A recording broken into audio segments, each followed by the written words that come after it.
In today's video, I've got 7 tips for new homeschooling moms on how to homeschool and keep a house clean. Welcome to Plan, Prep, Pray.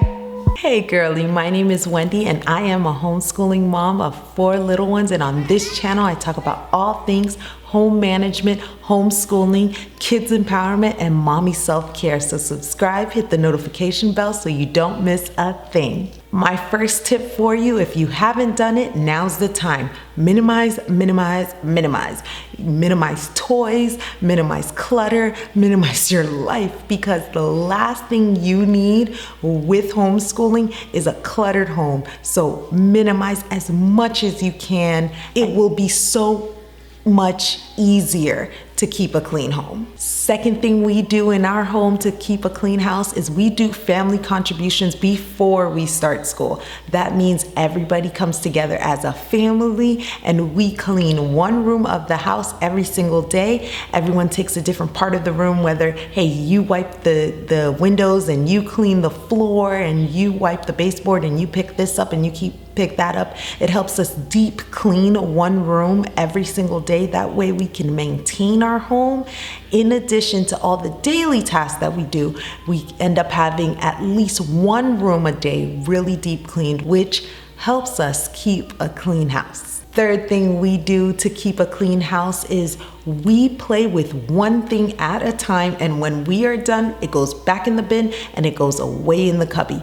We try not to have children play with 50 bazillion different toys at one time, because then it becomes too much for them to clean up and also too much mess everywhere. So if you're gonna play with blocks, you play with the blocks. Then once you're done with the blocks, you clean it up, you put it away, and now it's time to play with the trains. You take out the trains, you play with it, and you put it away. If we see that our children are having a little bit of a hard time cleaning up after one particular toy, that toy usually goes away in our closet for a little while and then comes back out when our kids are a little bit older and a little bit better able to manage that. Fourth thing I recommend with keeping a clean home, and I know it's really contrary to keeping a clean home, but please don't clean and homeschool at the same time.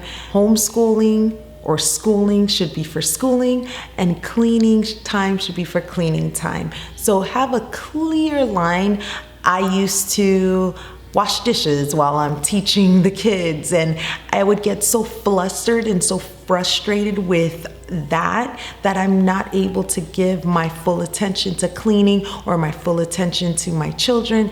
It just made it a lot more overwhelming.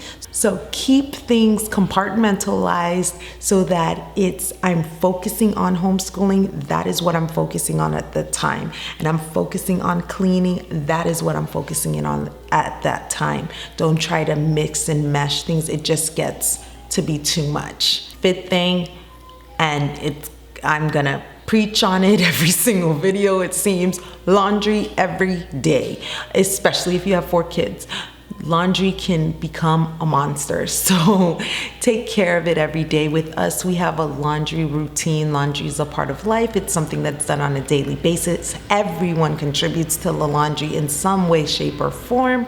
I will link our laundry routine and system up above so that you can check it out, but definitely keep on top of that laundry monster. My 6th tip is to clean as you go.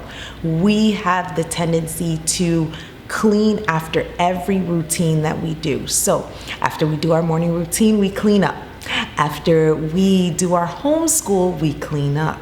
After we do our nightly routine, we clean up. Cleaning up is how we end routines. And so that really helps with keeping on top of the mess. Now, the last 7th tip, perspective. Okay, this is a big one for me. You have children. You are homeschooling those children. That means you're not going to be living in a perfect, pristine home because you're living in your home.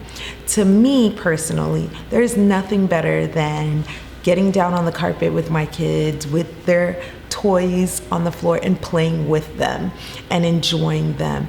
I think that it's very important to understand that they're kids and it's okay for them to make mess as long as they clean up afterwards. But I don't necessarily believe in having the kids play in their room and having the kids play in the playroom behind closed doors. I just believe that a home should be lived in.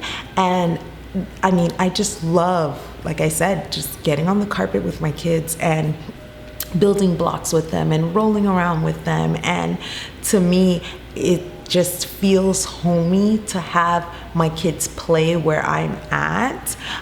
Just as long as we clean up afterwards, I'm okay with the mess in the moment. There's something to be said about finding peaceful presence within the moment. It's not always going to be like this. They're not always going to be this young. They will grow up and be gone soon, and then you'll have your perfect home with, where everything's just getting dusty and no one's touching anything. Oh my God, that sounds so depressing. Oh my gosh.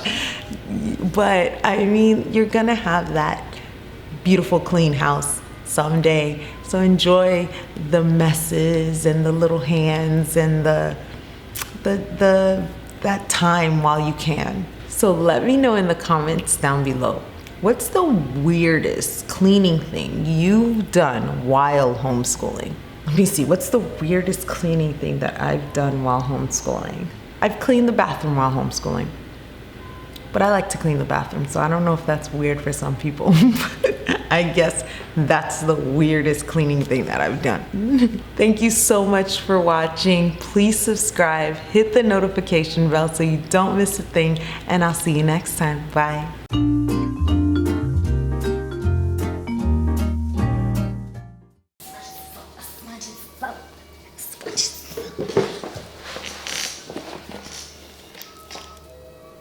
You're not focused. Focus, focus, focus, focus, focus, focus, focus. Focus. Focus. There we go.